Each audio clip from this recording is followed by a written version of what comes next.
નમસ્કાર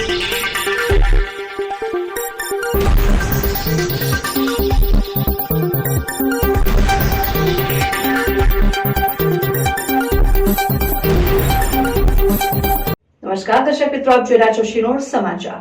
મોહનસિંહ રાઠવાની 82માં જન્મદિવસની રંગે ઉજવણી કરવામાં આવી।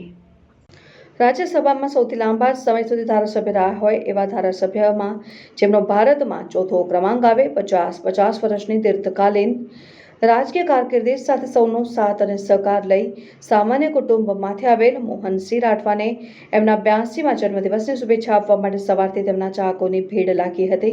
છોટાઉદેપુર જિલ્લાના પ્રખ્યાત ટીમલી ગ્રુપ દ્વારા તેમને નાચ ગાન સાથે તેમનું ફૂલહારથી ભવ્ય સ્વાગત કરવામાં આવ્યું। મોહનસિંહ રાઠવાના જન્મદિવસની ઉજવણીની સાથે 3 લેખકના કુલ 6 પુસ્તકોનું વિમોચન કરાયું।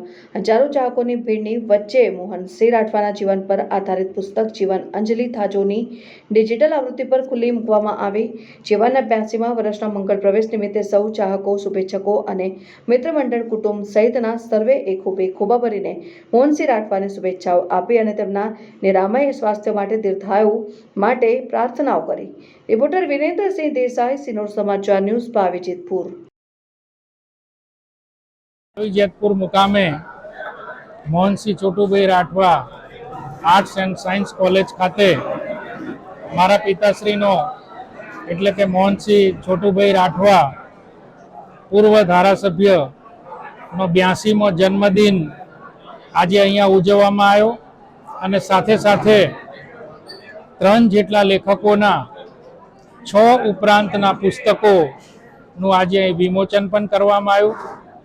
તેમાં ડૉક્ટર દીપકભાઈ કાશીપુરિયા મહાગુજરાત સાહિત્ય પરિષદના જેઓ અધ્યક્ષતાપક છે, 100 ઉપરાંતના એમના પુસ્તકો જેમને લખ્યા છે તેમનું એક પુસ્તક તમારે સફળ થવું છે। સાથે સાથે ગણપતભાઈ નાઈ કે જેમના 2 પુસ્તક જીવન સૌરભ અને મારી જીવન યાત્રા, અને બીજું ખૂબ ગૌરવ એવું કહી શકાય એવા આદિવાસી રાઠવા સમાજના લેખક, પોતે શિક્ષક છે એવા નરવતસિંહ રાઠવાના 3 પુસ્તકો પાલનો પમરાટ, ચાલને જીવી લઈએ અને અમે નિશાળના છૈયા, આવા પુસ્તકોનું આજે અહીંયા વિમોચન પણ કરવામાં આવ્યું।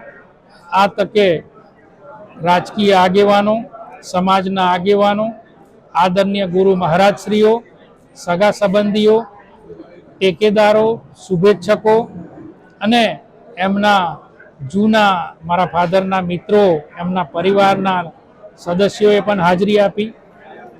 એમને જે સંસ્થાઓ સ્થાપેલી એવી કોલેજો, હાઈસ્કૂલો, એના સૌ આચાર્યશ્રી સહિતના સ્ટાફ મિત્રોએ પણ આજે એમને શુભેચ્છા પાઠવવા અહીં હાજરી આપી અને આપ સૌ જિલ્લાના અગ્રગણ્ય પત્રકાર મિત્રો, યુવાન પત્રકાર મિત્રોએ પણ આજના વિઝ્યુઅલ લેવા માટે અને એમને શુભેચ્છા પાઠવવા માટે આપ સૌએ પણ હાજરી આપી છે।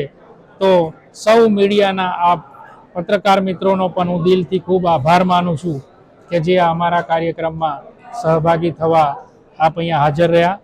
અને સાથે સાથે સોશિયલ મીડિયાના માધ્યમથી ફેસબુક હોય, વોટ્સઅપ હોય, ઇન્સ્ટાગ્રામ હોય, લિંક્ડઇન હોય અને વિદેશથી પણ એમના જૂના મિત્રો, એમના પરિવારોએ ફોનના માધ્યમથી પણ એમના જન્મદિવસની શુભેચ્છા પાઠવી છે। એવા સૌ લોકોને હું આજે એમના પ્રત્યે આભાર વ્યક્ત કરું છું કે મારા પિતાજીના જન્મદિવસ નિમિત્તે એમને અનેક માધ્યમથી એમને શુભેચ્છા પાઠવી છે। આપ સૌનો ખૂબ આભાર। ભારત માતા કી જય। જય જય ગરવી ગુજરાત।